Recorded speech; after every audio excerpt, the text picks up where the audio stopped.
What's going on, everyone? My name is Nicholas Merton here at Data Dash, and today is February 23rd of 2021. Well, folks, I hope you are having a fantastic day wherever you are. And in today's video, I want to spend some time to dive straight in to talking about everything you need to know in regards to the past 24 to 48 hours of correction in the cryptocurrency market. A lot of people have grown concerned over the bearish price action that we've seen, and a lot of people are asking the obvious question that's on everyone's mind, and that is, are we at the peak of the market? Is the altcoin cycle over? And is Bitcoin set for a much broader downturn? I'm going to be talking about this in the most candid way possible right after our quick sponsor.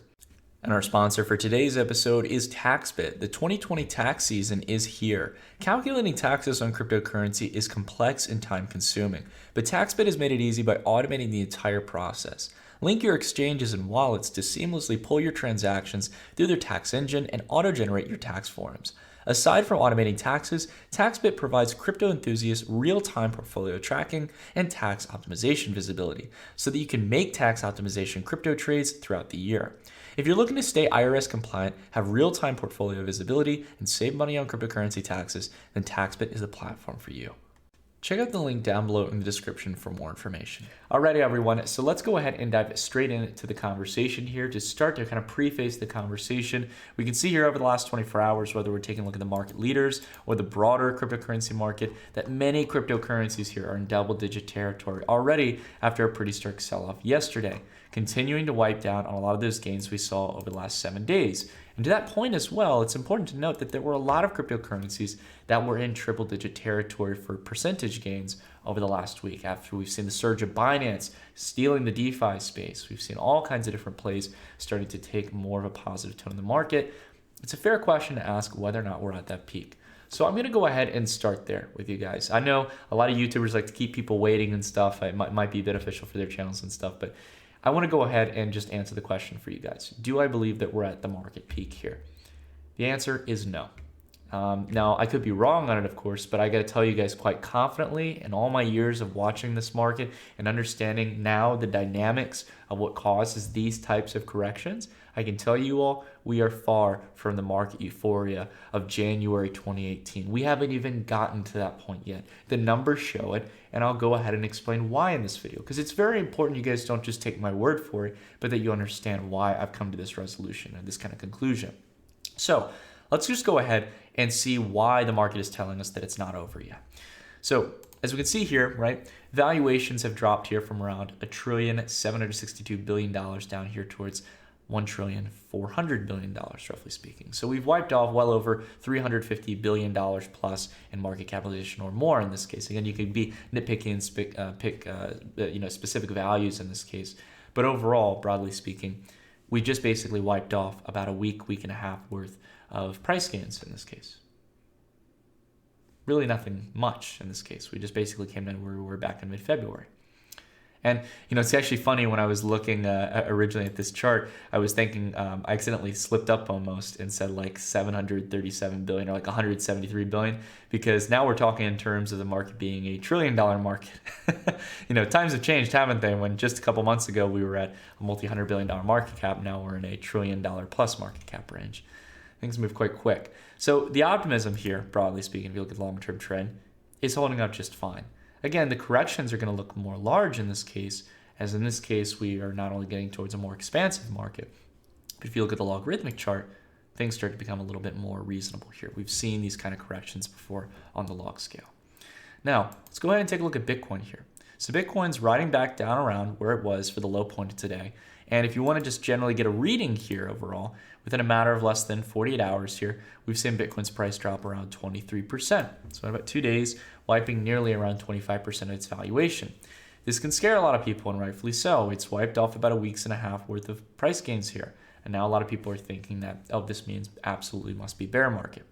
Well, the interesting thing here is that I will tell you guys, I'm going to say it quite confidently here, I'm really interested to see if Bitcoin's going to hold here at 45,000, and if not, I think the next target range we look for is 42,000. If it holds within that general range here, right, it's generally where we were at the point of resistance back here in January, and also as well right where we were back here on February 8th. So it's pretty common to see these kind of pullbacks in the market. And we'll see if Bitcoin holds here. Roughly speaking though, volume here across exchanges is not that stagnant. We don't see MicroStrategy selling. We don't see, Tesla selling here at all. These major companies that have bought the multi-billion buy orders that led prices to go up this much. Someone else is selling here. And I can tell you, it's not the broader trend here. It's not the broader narrative of institutions or corporate companies selling their positions, locking in profits. Someone else is selling here, and we're going to revisit that topic. If you want to look at the broader trend here, it's very easy to look at Ethereum today and look at how it's down. But a lot of people don't look at how it's compared not only to Bitcoin in this case, but also just broadly speaking on the overall trend. Compared to Bitcoin here, since September 2019, Ethereum's been on an expanding parabolic trend with higher lows and higher highs here on its chart, outpacing Bitcoin's rally. A lot of people don't like to sit back and observe that and realize that, if anything, we're actually on a nice discount range here, probably near setting that new low against Bitcoin where we want to position ourselves in and be able to outpace Bitcoin again. And you want to just take a look at ETHUSD, for example, without any drawings, right? What we basically saw here on the chart is a breakout towards 2000, towards all-time highs. And notice, as we've pulled back here, that we're holding quite steadily here over the last couple of hours at the previous all-time highs back in January 2018. Sometimes previous resistance needs to become new support, right? And again, look at the volume here, guys. I know we're not done with the trading day yet, but we're nowhere near here for the weekly volume of what we've seen in the previous weeks. In fact, we've been seeing descending volume overall, right? And this is a very important point here. Again, I will build on in just a moment. It's all kind of building in here. The last thing here as well is altcoin dominance, right? So again, Bitcoin generally being outpaced by Ethereum, confidence side for the market and the broader trend. Bitcoin and Ethereum both doing phenomenally well, but still on the lower end in this case of the overall continuous expansion for the cycle for some of our larger targets. And now when it comes to altcoin dominance, I want to ask you guys a very quick question here. Do you think that this looks like altcoins overbought here? This is altcoin dominance. It's at 36.46%, basically meaning that a little over a third of the market's market cap is in altcoins. Does this look historically overbought? Does this resemble anything of the previous bull market back in January 2018? Of course not. And any of you guys who were here back in January 2018, you remember how crazy things were. You remember the crazy market euphoria that was going on, where every single day plays were in double-digit territory to the upside. You could hold anything and you were winning in the market. It's not exactly there just yet. That kind of retail FOMO and excitement is not here just yet. And in fact, if we take a look at our drawing that we talked about, we've had this drawn on our chart since back here in January, how there was going to be some midway corrections. And ironically enough, the dominance actually rode right on top of it. But broadly speaking here, what we really drew this for is to keep in line with our general expectations with the expanding channel here. The consistent line of support that we've seen here, where we had a bottom over here in September 2019, a bottom here in January 2021, and the expanding points of resistance for altcoin dominance, leaving more room for growth and increased valuation and ownership of the market. So to you guys in this case, I'm just curious to ask this because I'm not here to tell you guys what to think. I'm here to get you guys to think for yourselves, as any good educator should do in this case. And the question here is whether or not you believe that altcoins are done for, that the cycle's over, or that we're just getting started. We're about halfway through that process. I think we're about halfway through, and that we've got a target range for May of 2021. The chart certainly lines up for it. So if altcoins have more room to expand here, if the MicroStrategies and the Teslas of the world are not selling at these prices, what's causing this downward move in prices? Well, there's a certain environment that we're in right now that makes it susceptible to something very, very bad. You've got peak fear in the market here as there is overt optimism, and rightfully so. A lot of large companies are coming on a daily basis and saying, oh, we're going to buy a couple million Bitcoin here, maybe up to $1 billion, who knows, right? As you get these corporate treasurers looking at Bitcoin as a potential asset for their balance sheet. It's what set this environment up for excessive greed. Along with this as well, all the data science models here, broadly speaking, I'll just go ahead and refresh it here. Seems like it's not loading. We can take a look at things like the stock to flow model, which is showcasing to us very clearly that we're on the upper band. We're overexpanded for where we should be on the fundamental stock to flow, which we usually already have a delay in from the previous cycle, right? So we should be nowhere near where we are right now. And along with that as well, we've got very, very high levels of optimism on the 200-week moving average heat map, where the 200 moving average or 200-week moving average is starting to gain near vertical momentum here, similar to what we saw back here in 2017.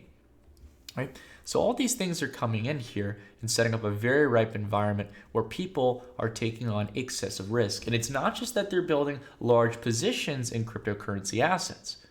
It's that a lot of them are trading on leverage. I put a tweet out just this morning that hits on this issue. I have talked routinely about this. And I got to say, it's a bit counterintuitive, but there are a lot of people out there in the space. I'm not going to name names. It's not one specific party. And I don't think all of them really have per se bad intentions. They just might not know how bad it really is. There are a lot of people throughout the cryptocurrency sphere who promote something known as leverage trading. And leverage trading, or margin trading as you might have heard about it, or trading on margin, is the ability to borrow capital in order to expand your potential reward, but also potential risk. So, for example, if I trade on 5x leverage, I'm trading with 5 times the capital that I actually own. Let's say I have $10,000 and I'm trading Bitcoin and I'm trying to make a profit. I now have $50,000 of capital at my disposal, 5 times what I originally had. And if Bitcoin goes up 1%, I make 5%. And vice versa, on the other hand. If Bitcoin goes down 1%, I lose 5%. Now, there's a really important dilemma here that I think people don't consider, and a lot of people may know about this risk and they may not, but a lot of people won't tell you this, that when prices go down enough, when you're on leverage, you can have what's known as a margin call. You get liquidated. You lose everything that you own, right? Everything you put up in that account and traded on leverage, you could lose everything. So in that example of a 5x leverage trade where you're going long on the market, where you're betting, Bitcoin's been going up and up and up, I'm guaranteed free money at this point by borrowing this capital and trading it, right? Well, if prices drop 20% from where you entered into that trade, like it did here for many people who probably built positions up here at this range at 5, 10x leverage, they've lost everything by now. In fact, if you would have even opened it up sometime here in the middle of the day, of yesterday's trade, right? Let's say you open it up somewhere here in the middle of yesterday's candle thinking, I'm going to go extra long on the dip. You've lost everything by now if you did 5 to 10x leverage, hands down. And this is something that no one, again, wants to consider because they think that, I can just go ahead and trade on leverage and make free money. Now, I talk about this a lot. If you guys haven't already, you guys can follow me over on Twitter at Nicholas_Merton. But I basically put out a tweet here that stated, to the 90% of people who are simply holding crypto, who are trading on spot exchanges and maybe holding it in their wallet or trading on DEXs, you've likely lost 10 to 25% of your wealth on paper, right? Technically, you're less paper rich than you used to be, which means that you have profits that have been unrealized that are a little bit less than where they were before. But to the 10, and maybe it's even larger than this, the 10 to 20% of people who are trading on leverage, you could have lost it all. Now, I'm not only talking about this to make you guys aware of what leverage trading is and to, again, be very direct here. I'm not going to give you guys direct financial advice, but I will say this as a friend. Margin trading is, first off, not only in some areas restricted for some people, but outside of that as well, is terrible for the average trader. Crypto is already volatile enough. It is already enough to consider that you could lose 30, 40, 50% of your money by entering into a position, let alone losing it all and not having any choice to hold on to it and wait for a rebound, right?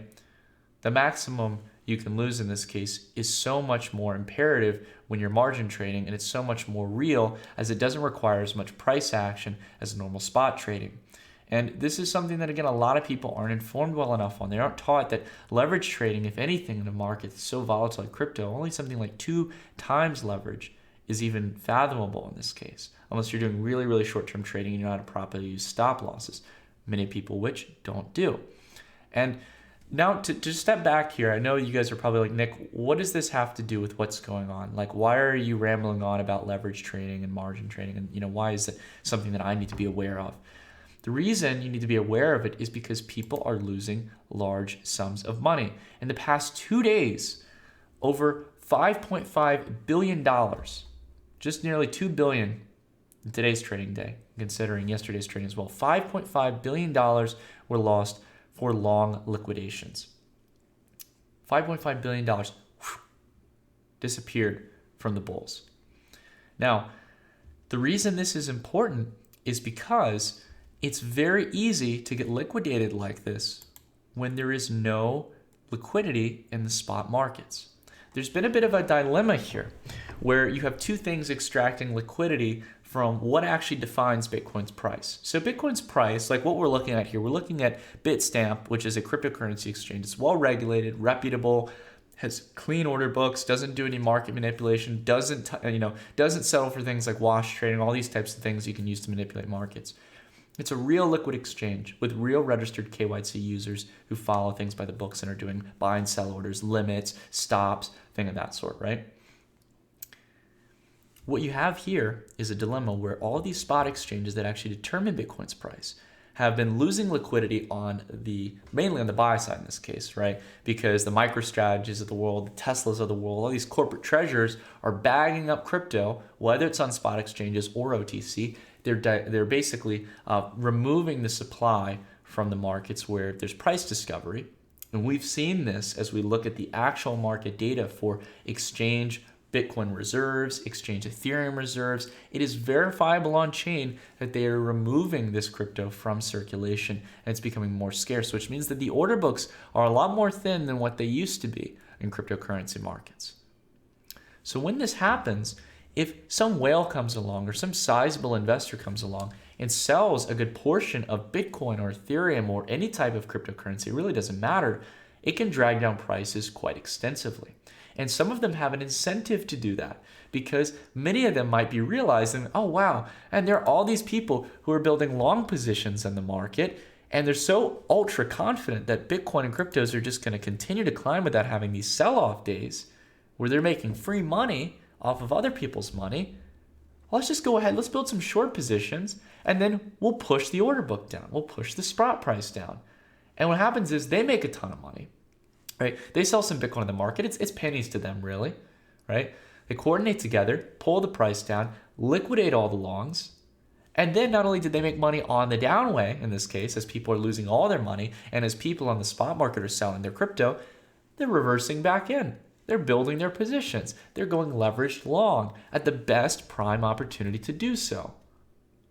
That's the game, folks. And if you get caught in that trading game, you could lose everything. Now, let's go ahead and talk about Exhibit B in this case. That was Exhibit A, where people are losing everything, leverage trading. Exhibit B is that you look at this dip opportunity and you could take one of two options here, right? You can simply, actually, there's really three options. You could sell and, FUD out of the market in this case and, possibly lose on some potential gains that will probably rebound back very, very quickly as this isn't the peak of the market.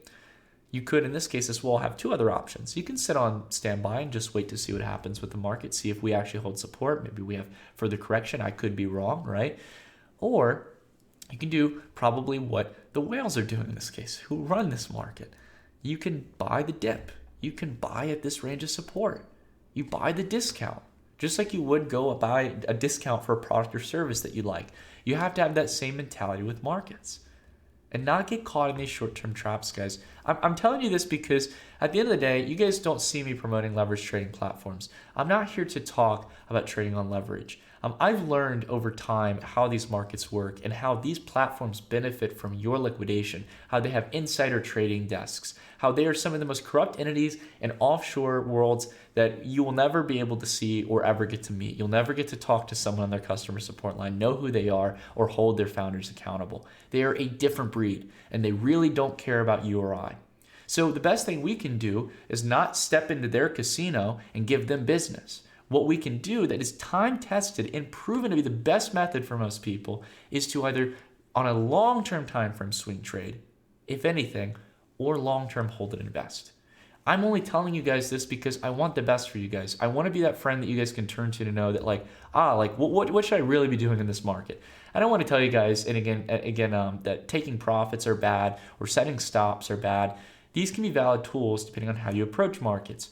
But for me, the best thing I've found is just riding the broader wave in the market and waiting until we actually get that peak euphoria in the market, where on spot markets, valuations are going to be way overextended, that there's going to be that absolute euphoria. Your grandma is wanting to buy Bitcoin, right?